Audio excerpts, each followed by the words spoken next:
In this topic, we will start virtual destructor. Virtual destructor शुरू करने से पहले हमें पता होना चाहिए डिस्ट्रक्टर का काम क्या होता है।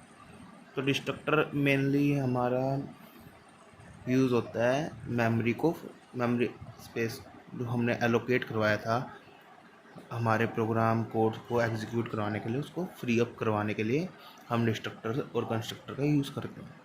बेसिकली डिस्ट्रक्टर मेमोरी डिस्ट्रॉय करवा देता है जिसके अंदर हमने प्रोग्राम सेव करवाया था। तो फर्स्ट ऑफ ऑल हमें ये पता होना चाहिए कि डिस्ट्रक्टर वर्क कैसे करता है, तभी हम पता लगा पाएंगे कि वर्चुअल डिस्ट्रक्टर का काम क्या है। तो थोड़ी सी वर्किंग समझते हैं हम डिस्ट्रक्टर की। जैसे मैं कहता हूँ मेरे पास एक बेस क्लास है बी नेम ए नेम से, उसके अंदर मैंने एक कंस्ट्रक्टर बना लिया ए और एक डिस्ट्रक्टर बना लिया ए। देन मैंने बी नाम से एक डिराइव्ड क्लास बना ली एंड देन उसके अंदर मैंने बना लिया बी नेम से एक कंस्ट्रक्टर एंड बी नेम से ही एक डिस्ट्रक्टर। अब जब मैं मेन फंक्शन के अंदर जाऊंगा तो उसमें क्या होगा, जब मैं एक पॉइंटर क्रिएट करूंगा, अब किसी भी अपने किसी भी अपनी बेस क्लास के ऑब्जेक्ट के लिए, जैसे मैंने एक बेस क्लास ए थी, इसको हम बेस क्लास का पॉइंटर बना लिया है। तो इस पॉइंटर को जब मैं डिस्ट्रॉय करवाऊंगा, when I delete this pointer या फिर डिस्ट्रॉय दिस पॉइंटर, तो ये क्या करेगा। अब हम देख सकते हैं कि ये बेस क्लास के लिए बनाया था मैंने, तो ये सिर्फ बेस क्लास को डिस्ट्रॉय करवाएगा।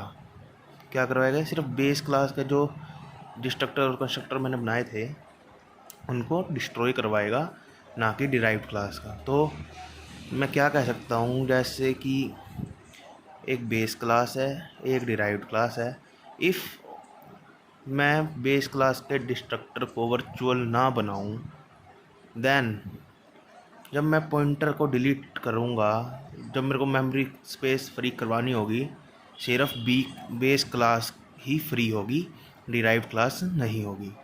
बट जब मैं इसको एक वर्चुअल क्रिएट करवा दूँगा तो क्या होगा, अब हम वो देखेंगे वर्चुअल डिस्ट्रक्टर के अंदर।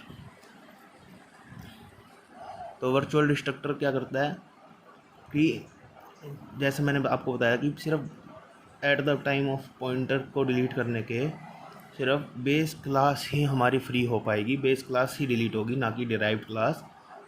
तो ये क्या करेगा, while deleting instances of derived class using a base class pointer object.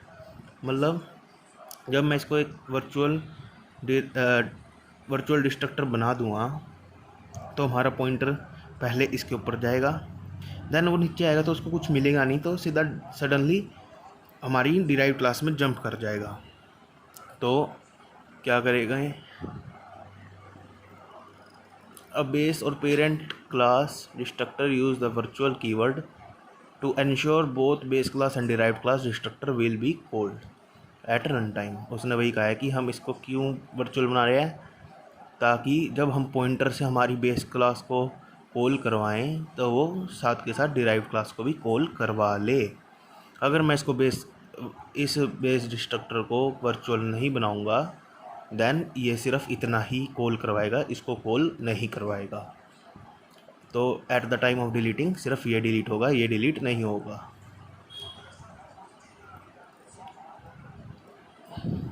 But इसके अंदर केस भी है। अगर देखो मैंने पॉइंटर से कुछ कॉल करवाया है बेस क्लास के अंदर, तो बेस कंस्ट्रक्टर कॉल होएगा।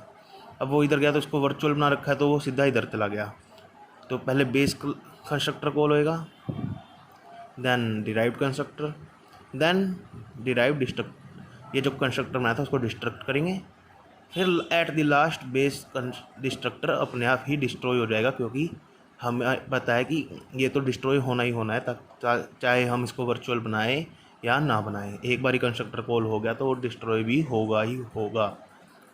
तो वही इसने कहा है कि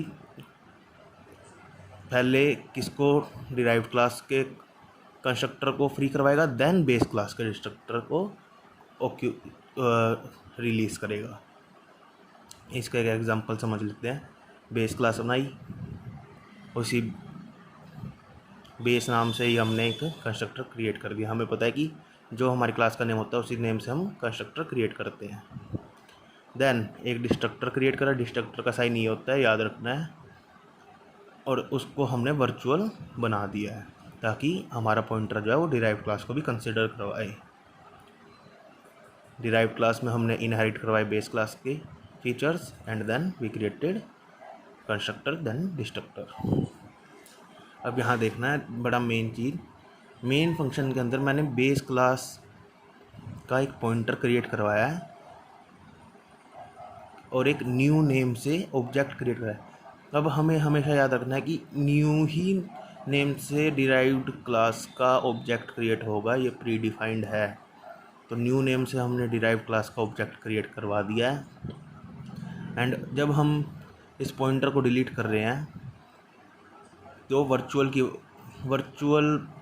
डिस्ट्रक्टर क्रिएट करने की वजह से हमारे जो ये चारों है ना, ये चारों कॉल होंगे और इसी वे में डिस्ट्रक्ट होंगे। मतलब पहले डिराइव्ड क्लास डिस्ट्रॉय होएगी, देन बेस क्लास डिस्ट्रॉय होएगी। ये इसकी थोड़ी जैसे कोड की डेफिनेशन है, इसको भी रीड कर लेना। थैंक यू, आई होप आपको ये समझ आया होगा।